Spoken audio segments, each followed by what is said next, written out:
Every haunted place has a story with a dark past. This is Ghost Encounters Podcast. Due to the graphic and violent things discussed on this episode, listener discretion is advised. Welcome back, all you spooky people, to the 18th episode of the first season of Ghost Encounters Podcast. I am paranormal investigator Justin Torok. I am Kayla Bolash, your local baddie bitch. And I'm Jordan, the group scientist. Jesus Christ. I am a baddie bitch. What can I say? I wasn't prepared.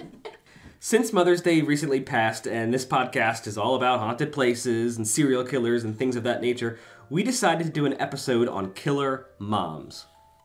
Kayla, do you want to start us off? Yeah, I'm going to start us off with actually a killer grandma. Obviously a mother too, but it's really interesting that this old lady, 70-year-old woman, was quite the murderer. Jeez. Tell us all about it. Dorothea Puente was a convicted serial killer in Sacramento, California, and her killing spree was in the 1980s. Her main offense was she was running a boarding home for retirees, typically people that needed not full-time like assisted living, but may not be able to live alone anymore. So she would run these boarding houses, but her only rule was you had to turn over your social security checks to me while you were staying here to pay for board, which, I mean, if you have any familiarity with how nursing homes work, that's kind of pretty basic practice. Your social security really does go to the home that you're living in. So for most people, this didn't really seem like a huge issue. So when Dorothea was 53 years old, she had a business partner that she was living with named Ruth Monroe. They rented an apartment together, and they lived together very briefly until one day Ruth overdosed on codeine and Tylenol. When the police showed up and asked Dorothea what happened, she said, she was very depressed over how ill her husband had become, and she killed herself. A few weeks later, a man named Malcolm McKenzie accused Puente of drugging him and stealing his pension at one point, and he was a 74-year-old man. She ended up getting charged for this crime, and she did spend 5 years in jail. While she was spending her time in prison, she found a pen pal. 77-year-old Everson Gilmouth. And when she was released in 1985, after serving 3 years only, she opened a joint bank account with her new pen pal. Well. Yeah. I just opened a joint account with my fiancé of 12 years. I would suggest not opening a bank account with your pen pal, especially when one of the people is in prison. Right. For stealing money.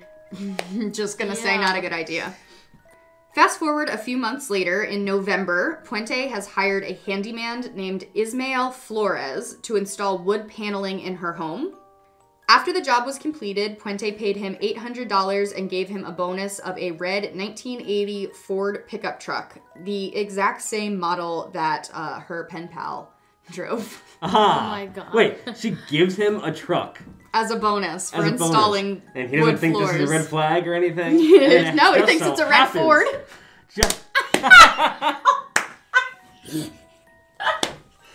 Okay, that's gonna hurt somebody's ears because I just... That was too good! That was so good! I'm so proud of myself. Kayla's on a roll today. She is. Is the pen pal dead yet? Yes. The pen pal is very much dead. So she's told Flores that the truck belonged to her boyfriend who gave it to her. She also hired the same handyman to build a box that was 6 feet by 3 feet by 2 feet, which she said she was just going to use for storage, just for like books and things. That's a coffin. Yeah, I was going to say she put a body in there. She's storing books, Justin. What are you talking about? Oh my gosh. Little old ladies asking you for basically a coffin, and you're just like, oh yeah, here you go. Well, Jesus. Her and the handyman then traveled to a highway in Sutter County and dumped the box in a river. He asked no questions and just helped her move the box. She said these were old questions. books that she just didn't want anymore. And instead of throwing them away in a dumpster, he doesn't think that's a red flag that they're putting a coffin-sized box in the river. It had books. This old woman clearly stated that it was just filled with books. I can understand why, like, the guy believed, because she looks like a cute little old lady. Well, yeah, and at this point, she's, like, in her late 50s, like, going into her 60s. She's not that old. Yeah. So it's, That's like, weird. Who throws a box of books in the river? well... I mean, us on the podcast would be like, red flag, but maybe other people just don't think of it that way. They're Maybe gullible, not. that gullible. Well, a few months later, on January 1st of 1986, the box was recovered by fishermen and called the police. And when the police arrived, they opened the box and found the remains of an elderly man who would be identified 3 years later as Everson Gilmouth. Wow. During this time, Puente collected Gilmouth's pension and forged letters to his family. Puente continued to house elderly and disabled tenants in her boarding house that she owned at this point. And while they all lived there, she read their mail and took their money and their social security checks every single time they would come in the mail. Like, she was taking it all. Wow. She paid each of them monthly little, like, allowances that they were allowed to have, which also, if you know anything about nursing homes, pretty normal. They take your... pretty much all of your income, anything that you're getting, and they'll be like, here's $200. Right. Have fun. Whatever you want to do with it, knock yourself out. Well, her house was visited by the police several times because she was on parole. So, you know, they had to check up on her. Her parole officer was coming, making sure things were good. They thought things were fine. So, you know, it is what it is. And then, you know, despite frequent visits, they never were able to say, hey, like, where are all of these missing residents? Like, you know, they're supposed to be living here, but people are saying they've only received letters from their loved ones. They can't get them on the phone. Like, have you seen them? And they're like, oh, no, they checked out, like, months ago. Haven't heard from them. Like, no worries. Don't worry about it. And they started becoming very, very suspicious when things started getting rearranged in the backyard. There were holes being dug. Oh my there gosh. was flowers being planted all over the place. Neighbors became very suspicious when Puente stated that she adopted a homeless man named Chief. And that was her live-in handyman now. Oh, goodness. Yes. This is a mess. This is a mess. It's really bad. And the thing is, she just looked like this elderly woman. Like, she was in her 60s. Her late 50s, 60s while she was doing this, which... I mean, now we think of, like, 50s and 60s, and people look a lot better now, thanks to plastic surgery, I would like to say, and filler. Skincare products. Yeah, you know, technology was not quite as advanced in the days, so this just looked like a woman getting ready for retirement, and she was still able to take care of people, so she said, you know what, that's what I'm going to do with my life. I'm going to make sure all these people are taken care of while I can do it. And no one really thought anything of it. She was just this... While she was digging holes in the backyard with their bodies Yeah. and planting flowers on top of them. Then they got suspicious about the holes. Oh my god. Chief was actually digging in the basement. They had a soil-based basement, and they were getting ready to pour some concrete in there to finish things off.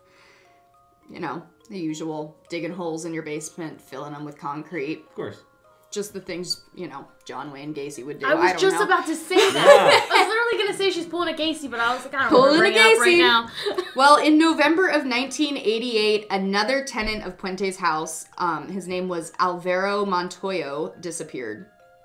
Montoyo was developmentally disabled and had schizophrenia. And he failed to show up for a few meetings that he was scheduled for, and people began a little concerned, and his social worker then reported him missing. Police did show up at the boarding house and did start to search the property because they did have records that that was his last known address, and she didn't really have an explanation as to where he was going to go. So they started investigating, but she wasn't really considered a suspect. They were more just concerned, like, hey, can we find anything in the house to figure out where Mr. Montoyo went. Eventually, Puente was charged with 9 counts of murder for the 7 bodies that they found at her house, in addition to Gilmouth and then eventually Montoya as well. Wow. She was convicted of the 3 murders and a jury could not agree on the other 6. So unfortunately, she was really only charged with 3 out of the 9 counts. How can you not agree on the other 6? Yeah. When their bodies were in the backyard. Yeah. Or in the house, I should say. Yeah, so it's really interesting, actually. When she was arrested, she was like, yeah, that's fine, but I gotta go run some errands real quick. You think you could, like, arrest me later? And they let her go. Because she was this older woman, and they were like, oh, she's gotta go do some things, like, we're just searching. So, you know, they're searching her property and searching the backyard, and she was like, do I have to be here? Like, could I go? And they're like, well, we're searching for missing people in your house, so, like, you do kind of need to be here. And she's like, no, I got plans. And she just dipped out, but she did come back later and did end up getting arrested. That's insane. Wow. They need, like, a new, like, police place here, wherever the hell, I forget where it is. Sacramento, like, yeah. Well, this like, was in the 80s, which, I mean, 40 years ago, so. Jesus. Yeah. She ended up serving her sentence in the Central California Women's Facility in Madera County, California, until she died in 2011 at the age of 82. She still, until her death date, insisted that all of her bodies were people that died of natural causes. Wow. You don't bury them. Well, then why'd you bury them? Why don't you take them somewhere? You don't continue to take their checks, write letters to the families, and bury the bodies in your basement in your backyard. Dorothea Puente does.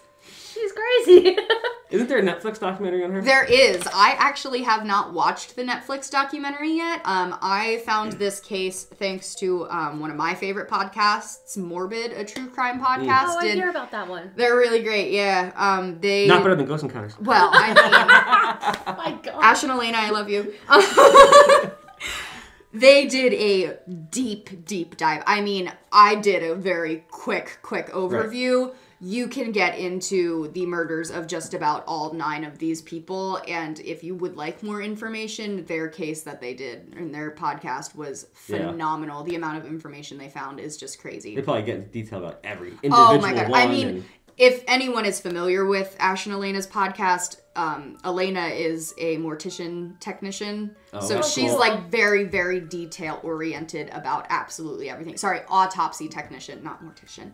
Autopsy tech. Yeah. So she's like super, super into like the like nitty gritty of things. And she's just like very type A and finds everything. So holy crap, the information that they found on her, she was a monster. Did they do like a psych eval on this woman when she was arrested? Did they not that I saw? It seems like she was just an evil bitch who just didn't want to work for her own money and was taking it from old people. Wow.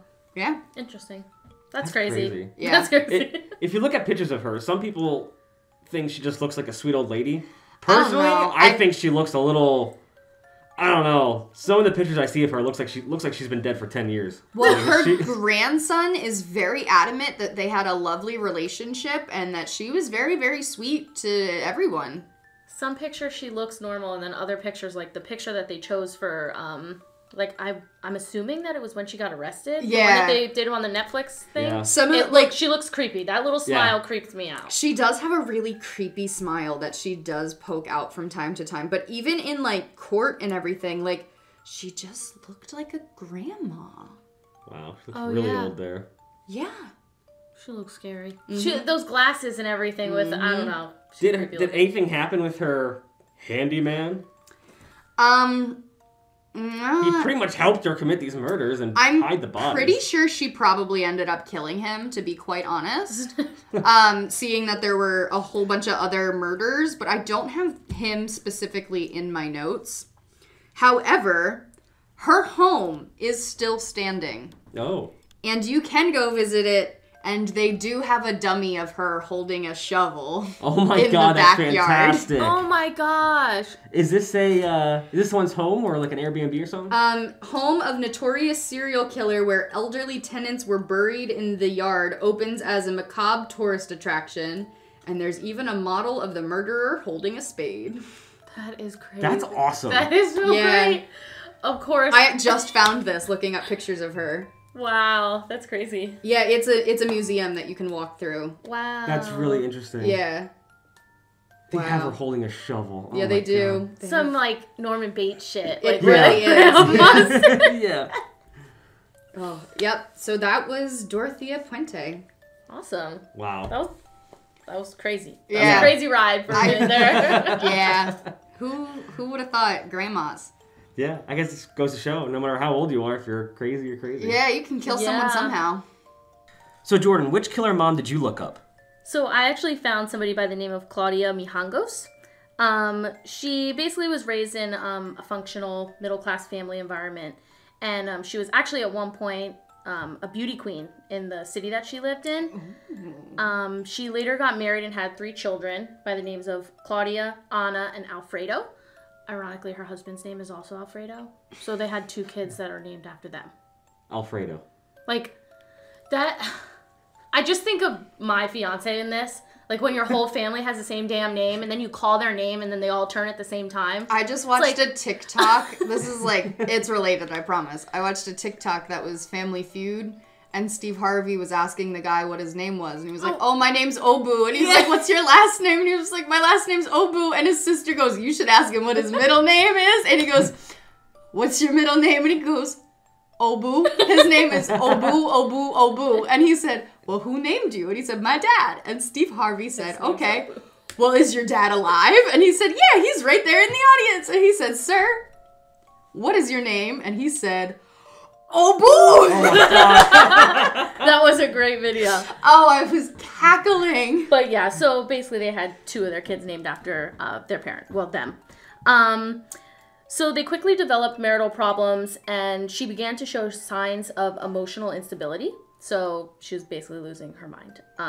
It was reported by her family and friends that she wasn't exactly mentally stable anymore, and they did try counseling to repair their marriage, and it just didn't work out. There's also documented history of her attacking her husband with bladed weapons, which leads to what we're about to get into. And at 33 years old, she began to experience psychotic attacks in the months before she tragically killed all of her kids. This involved like hallucinations of like demons and angels, and it basically left her tormented.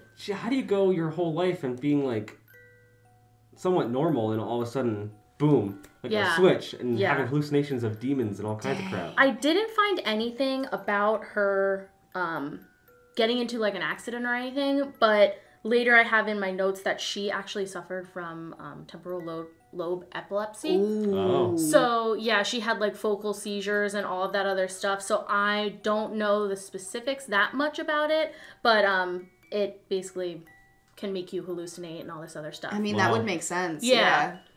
So later on, she claimed that the voices in her head were from a friendly priest from her children's school, whom she eventually fell in love with.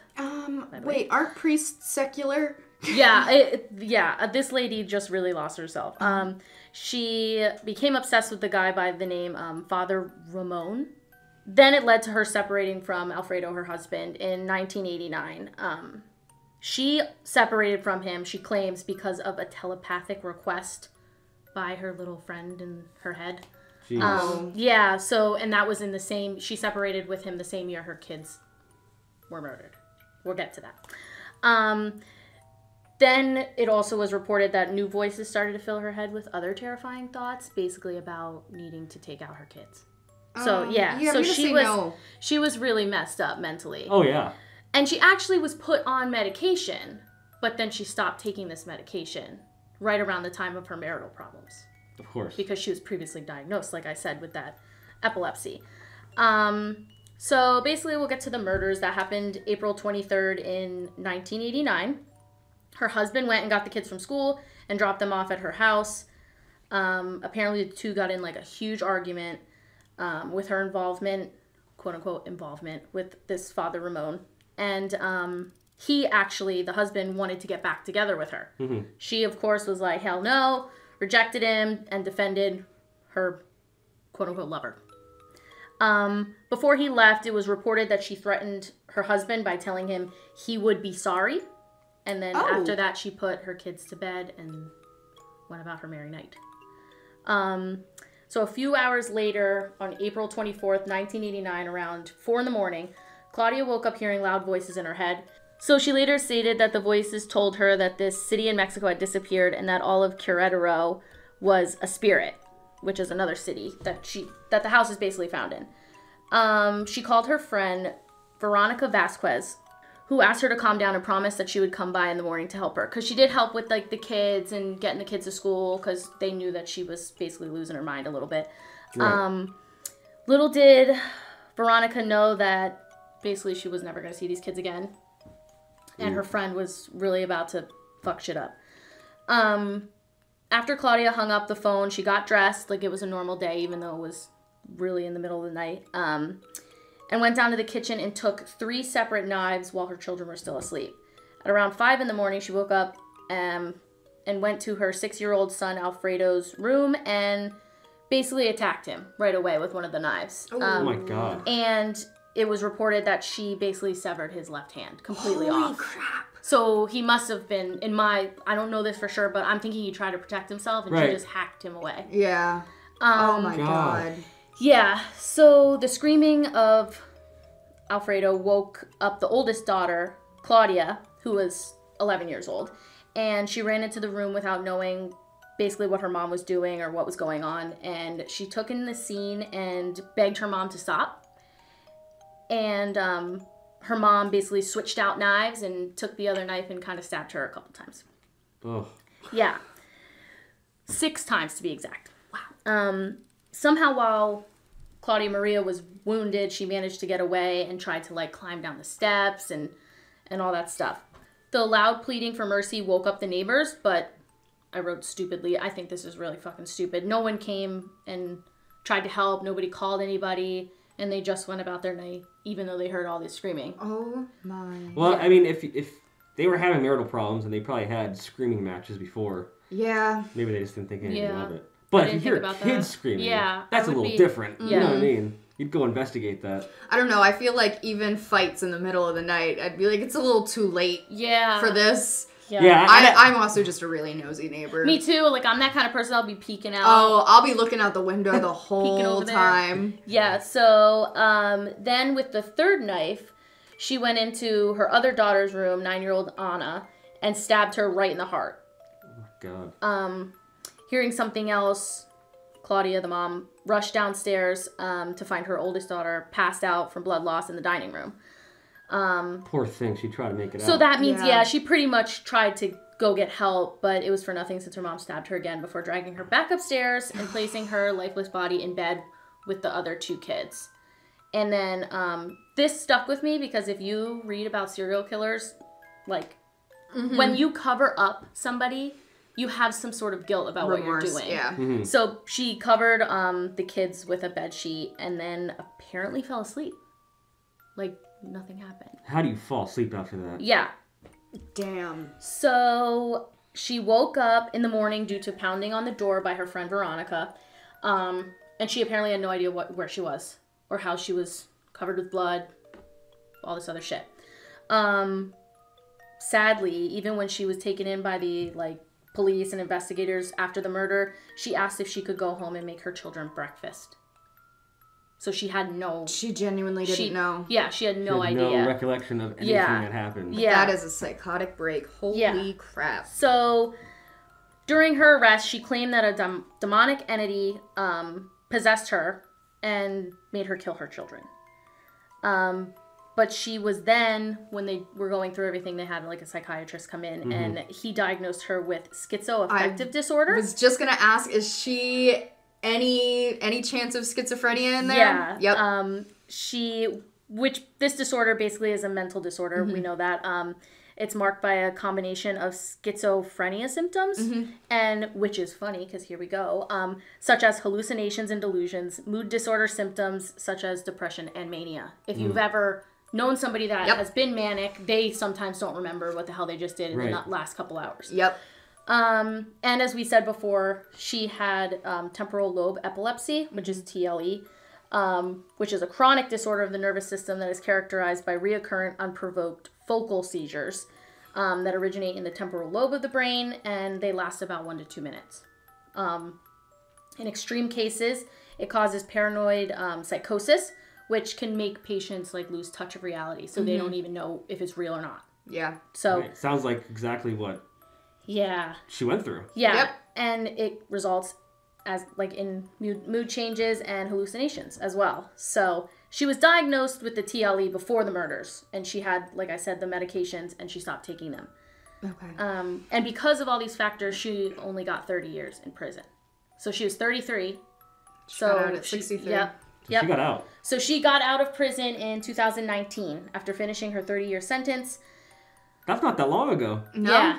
Disgustingly, she expressed her wish to move back into her home. Oh, okay. Ooh. So... But as of April 2019, she lives in a private specialized psychiatric clinic in Mexico City. They're not going to let her just roam the streets. No. She's like No. Squeaky Fromm. Like, she got out, but there's no way that she's living her best life right now, partying and clubbing. Like, she's watched, you know? Yeah. Better be. Yeah. So... I mean, for her own safety, too. I yeah. mean, if you can kill your whole kids, what can you do to yourself? Yeah, Right. yeah, exactly. And it's very sad that she had all these issues and, like, they couldn't really catch it in time. Yeah. Like, they couldn't make her not basically lose it, you know? Right.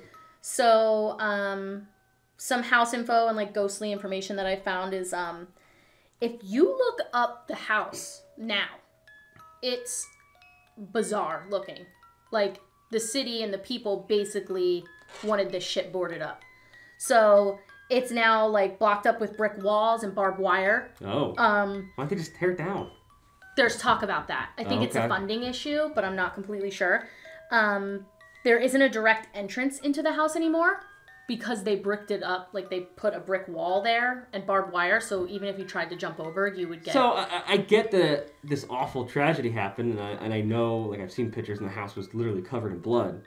But for them to do that must mean that maybe something else is going on in that house as a result. Yeah. Is it like severely haunted? Yes. Maybe she My was possessed. Yeah, that's what, like... Well, the thing with possessions is when you are possessed by a demon, it doesn't just boom, magically go Yeah, away. it's over time, right? You know, usually once you're possessed, then you need an exorcism to get the demon out of you. Unless you fully 100% did everything evil that the demon wanted, and I highly doubt that killing your children was just this one thing that this demon wanted.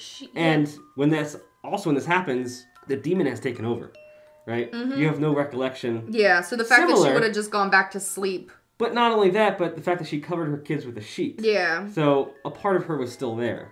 So in a demonic possession, none of you is there at that moment. You're gone. There was also talk about, like, I don't know if this is local legend or if it's just like a go off of the story. There were reports that when her and her husband would fight, she used to complain that his eyes would be red, like a demon, like, and she would be like scared of him and stuff like that. There was also like a story about how when Veronica would go in the house, she would Claudia used to complain that the house was dying from the inside out, and that she would complain of like this horrible dead person, like dead meat smell. And also that Veronica has seen her look like a monster, like with claws and like weird stuff.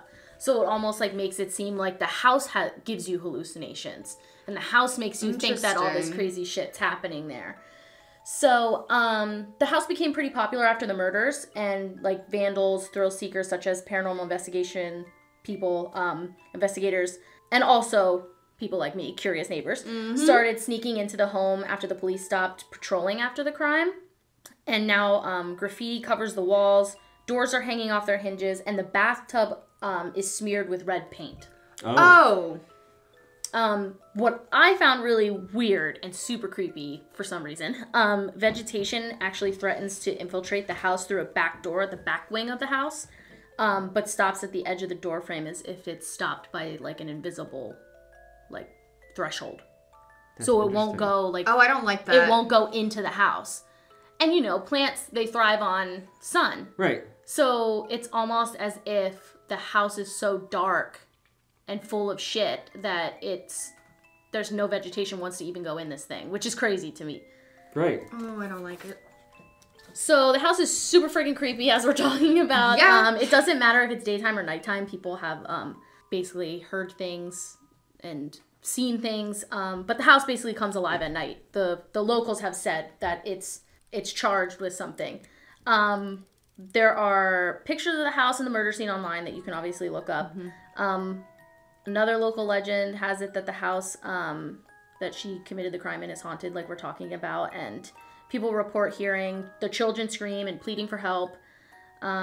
Neighbors claim that the screams are so loud that they can hear them inside their own homes. Oh my God. Yeah, and they see small figures standing upstairs and looking out the windows, and mysterious light apparitions in there and all that other stuff. That's crazy. Yeah, it's like a super creepy, haunted freaking place, and I think that's why it's. No wonder they're trying to board it up. Yeah, they don't want anybody in there, basically. So if you do go and you try to get in there, it's just trespassing at this point. They don't even want you near the place. Yeah, they don't want anyone. And it's in Mexico, correct?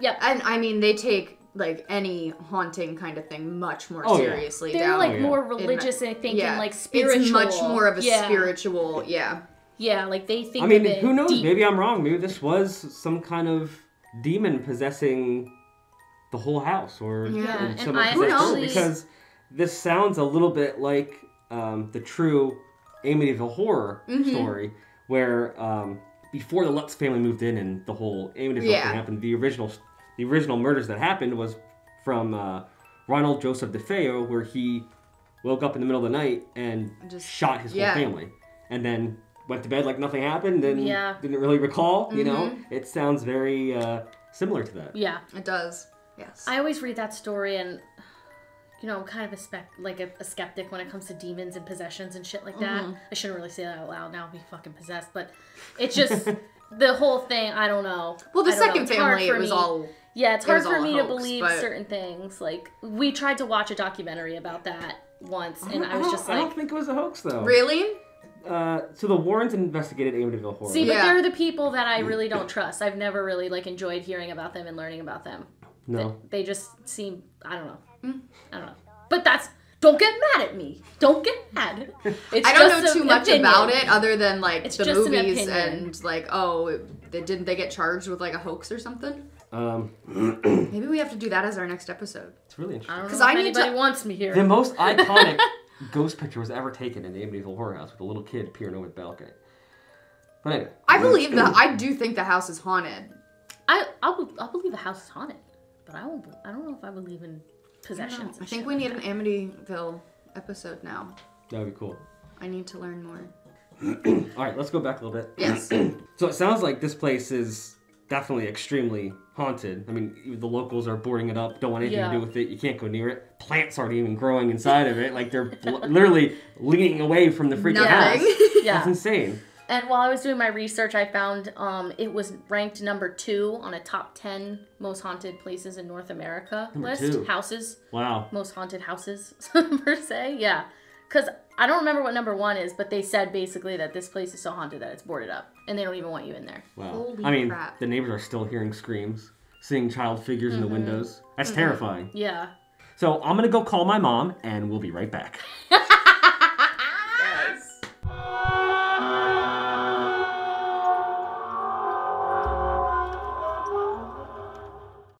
Ghost Encounters Podcast is sponsored by Phoenix Fire Media. Bring the heat to your online presence with their digital marketing experts, professional photography, and video productions. Visit phoenixfiremedia.com. If you're enjoying Ghost Encounters Podcast, hit subscribe. Follow us on Facebook, Instagram, and TikTok at Ghost Encounters PA. To watch full episodes of the Ghost Encounters show, visit ghost-encounters.com.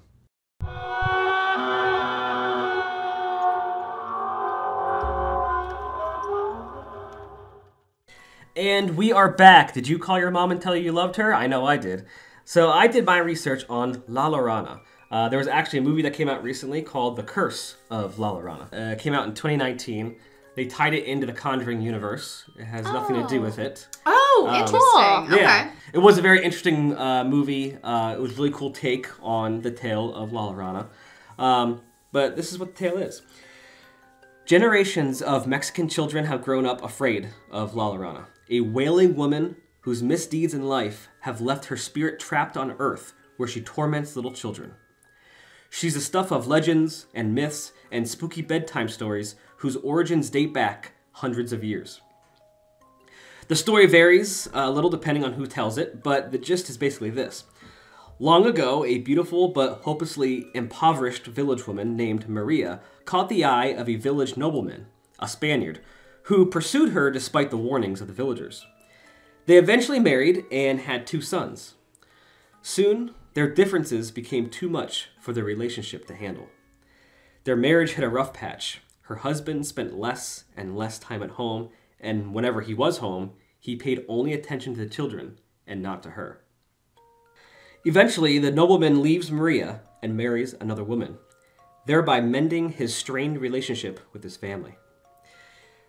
One day, she sees him with another woman along the lake.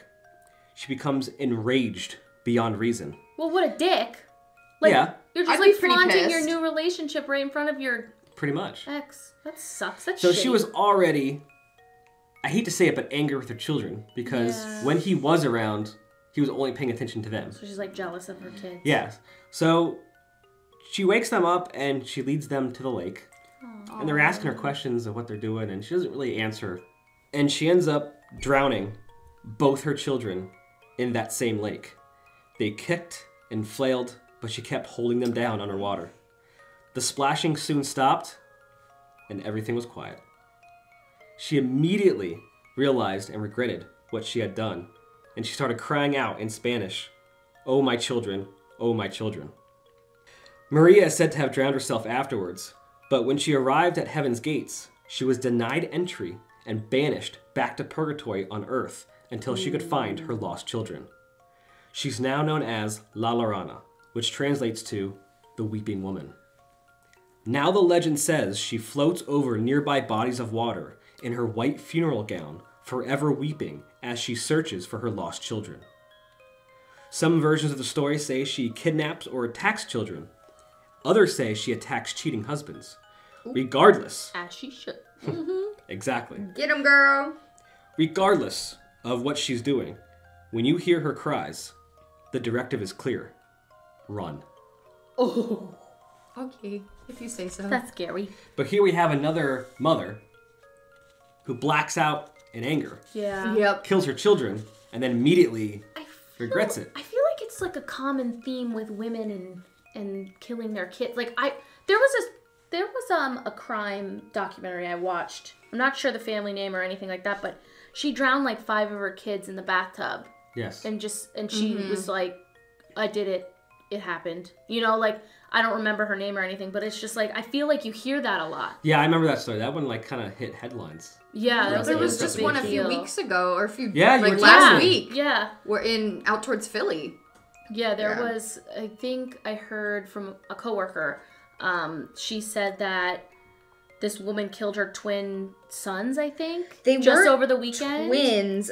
They had a few years between them, but she was like facing eviction from her landlord because she hadn't paid her rent in Jesus. like months. Okay. But her landlord was her ex-sister-in-law. Oh. Oh. So her soon-to-be ex or current ex, I'm not sure if the divorce was finalized or not, but yeah, her like ex-sister-in-law was like trying to kick her out of the house Right. when she had nowhere to go with her kids. Not condoning like killing your kids at all, course but not. like also as like a sister-in-law, like Yeah, this is the one, my friend Maribel from work said, California mom admits to allegedly killing 3 of her kids with the help of her teen son. oh, that was not the one On I was Mother's thinking Day. of. On Mother's On Day. Mother's Holy Day. Yeah, crap. yeah. It says Angela Flores, I think that's her name. Yep. Mine, her last Yeah. name was Win. Yeah, so see, like, it's just such a common, It is a common like, thing. It's weird. I feel like it's, not to go off on a tangent or anything, but I feel like it's like postpartum almost. It like, very well could be. It could be like something Yeah. from having that lingering onward. I know it doesn't last forever. Yeah, well, when I was cases, but- researching this, a lot of that postpartum came up. Yeah, Yeah. like it's just something that it's a it doesn't trend, make it sense, seems. like, because it's a lot of it happens so far after childbirth, but Yeah. it's like, I mean, trauma is trauma. Yeah, Yeah. it's crazy. As a new mother, you don't sleep, you don't eat, like, yeah, you don't really have time to process the emotions in the moment. guess that could definitely cause some damage later on in life. And depending on the living situation and, you know, if the father's involved and all that and stuff. And especially if this was mom. a planned pregnancy or not. Yeah. If it's something that you just There's all those factors. Wears you down. Yeah. Mental health's scary. Well, back to La Llorona. Let me read you some quotes from various people who have either heard about or encountered La Llorona. Here's the first one. I'm Venezuelan, but I grew up in Mexico. In La Llorona, this is how Mom got us to make sure we would come back at 5. It gets dark. You're inside. Or La Llorona will get you. Oh, that's nice. It's like Krampus. Yes. It's like, you better be fucking good, because Krampus is going to come eat your face. Yeah, that's exactly how some of the cultures are with La Llorona. Wow. Interesting. According to Legends of America, the tall, wailing spirit of La Llorona continues to haunt the PERA building, Public Employees Retirement Association, in Santa Fe, New Mexico, which is said to have been built on a Spanish Indian graveyard near the Santa Fe River. Red flag, graveyard. Yep. Here's what one guy had to say about it. Many people who have been employed there tell of hearing cries resounding through the halls and feeling unseen hands pushing them while on the stairways. Here's another one. A family was sitting outside talking. They saw a tall, thin woman walking along the creek. She then seemed to float over the water, started up the hill, and vanished. However, just moments later, she reappeared much closer to them and then disappeared again. The family looked for footprints and found none. They had no doubt that the woman they had seen was La Llorona.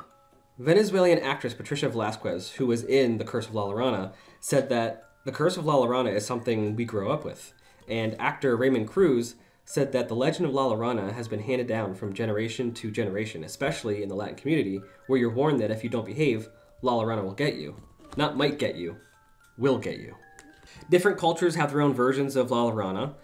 In Norse mythology, the figure Gudrun kills her own children as well, as do the Greek figures of Medea and Lamia, the latter of whom was turned into a child-eating monster when she was found to be Zeus's mistress by Hera.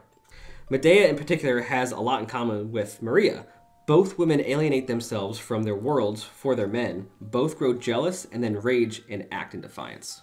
Hera did that like a bunch of times. Like she like in the story of Hercules, she found out that Zeus was banging somebody down in Earth, made a demigod, and she wanted to get rid of Hercules. Yeah. And then she actually took Hercules' wife, Megara or whatever her name is, and made Hercules go insane, and then Hercules actually killed them in Greek mythology.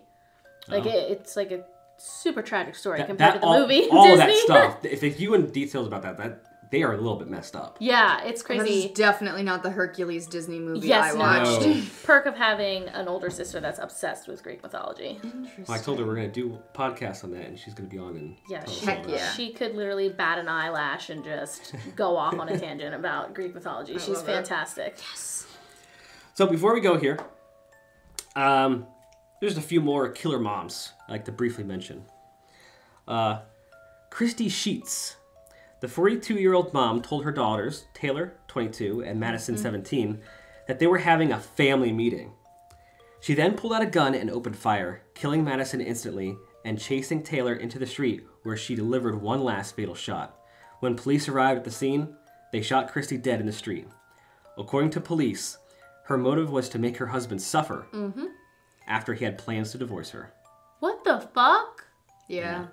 I've heard about the family meetings, but it's never went down that way in my house. Yeah, no. A family meeting is normally, so you've been drinking a lot. Then we have Jessica Edens. In 2017, the 36-year-old mom shot and killed Meredith Rahame, a woman she believed her husband was having an affair with before turning the gun on her 2 children and then herself.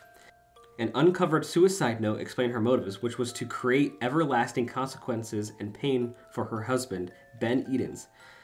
She said, "To Ben, you have caused me more pain than I ever have been in my life. You have caused my children pain. I hate you. I hope you rot one day for what you have done to me and my kid. You can no longer hurt us. We are at peace." Well, who the hell is she to make that judgment call? Right? I'm sorry, this has me fucking irritated. But we keep seeing this common theme of jealous moms or enraged moms from cheating husbands. Like, but that's no excuse to take it out on your kids. I don't want to be insensitive, but get it the fuck together because you don't take it out on your kids. It's not fair to the kids. They should be able to live a normal life even though you hate your ex's guts. Exactly. You know what I mean? Like, exactly. that's just crazy to just feel like it's necessary to take it out on your baby. Yes, yes. Yeah. It's just That's insane. absolutely awful. That's terrible. Ugh. But thinking about doing this podcast, we can actually go back to a previous podcast, the Cecil Hotel. Oh. Do you remember Dorothy Jean Purcell? The one that threw her kid out the window? That's right. So, if you haven't listened yet, go to the Cecil Hotel episode and you'll hear about her. I'll give a brief explanation about her. But Dorothy Jean Purcell was sharing a room at the Cecil Hotel with her boyfriend, who was a shoe salesman. Ben Levine, his name was. Apparently, she was unaware that she was pregnant. And that night, she went into labor. Purcell knew Ben would be furious if he was woken up, and even more furious if he found out that she gave birth to a baby. Because wasn't she the mistress? Yeah, he was married. Yeah. He was married. So she goes to the bathroom, and she gives birth to a baby boy. She didn't know what to do, but she knew she couldn't keep it. She went to the window and opened it up quietly. She paused, and then threw her newborn out the window. He landed on the roof of an adjacent building. She checked out the hotel the next day with Levine as if nothing happened. She was eventually charged with murder, but psychiatrists testified that she was mentally confused at the time of the incident in January 1945, and she was found not guilty by reason of insanity. I feel like even if you're insane, you're still guilty, though. Yeah. That is definitely a touchy subject. That is like a complicated thing for Like, anybody sometimes to talk about. I get it, but like, that's a baby. Yeah. Exactly. That's, like I said, something that like I feel insensitive saying anything about, Like, but kill the guy that's gonna be mad at you for giving birth. Not like, the see, but baby. me being me, I'm just like, throw yourself out the window. Well, yeah, like, you know, why did like- you have to take it out on some defenseless like Exactly. kid? Yeah. Like, not that I support suicide. Or just like go give birth to the baby in the lobby and then have someone at the Cecil Hotel. She had, take the she had baby. options. Very It sad was that just she- crazy that Yeah. she got away So by unfortunate. reason of insanity. Yeah. You know, she Unfortunate that she felt the need to do that. It's very and sad, Sad yeah. that she, you know, got away with it, and you know, the whole these thing's tragic. were all Yeah. very sad, tragic stories, and it's awful to hear stories about kids being murdered. Yeah. It's awful.